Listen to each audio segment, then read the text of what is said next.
আপনারা তো দেখতেছেন যে আসলে এই যে আব্দুল আল মামুন ওরফে প্রিন্স মামুন, হ্যাঁ, তারকে একের পর এক, ঠিক আছে, মিথ্যা এবং হয়রানিমূলক মামলা, হ্যাঁ, এই যে আজকের যে বাদী লাইলা, উনি একের পর এক মামলা করে যাচ্ছে। আজকের যে মামলাটাই ওকে নিয়ে আসছে, এটা ক্যান্টনমেন্ট থানার একটা মামলা।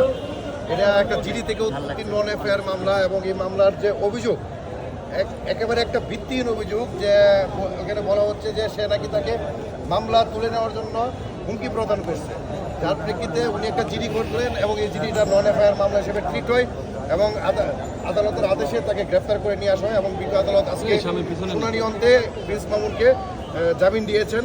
তো আমরা আদালতের প্রতি সন্তুষ্ট। হ্যাঁ, আপনারা দোয়া করবেন। ও আসলে একটা স্বাভাবিক জীবনে আসতে চাচ্ছে, কিন্তু ওর বিরুদ্ধে যে একের পর এক মিথ্যা এবং হয়রানিমূলক মামলাগুলো করতেছে, ঠিক আছে, সেইটা আশা করি মামুন সবগুলো মামলা থেকে ইনশাআল্লাহ খালাস করবে, কারণ মিথ্যা কখনই টিকে না, সত্যের জয় হবে ইনশাআল্লাহ।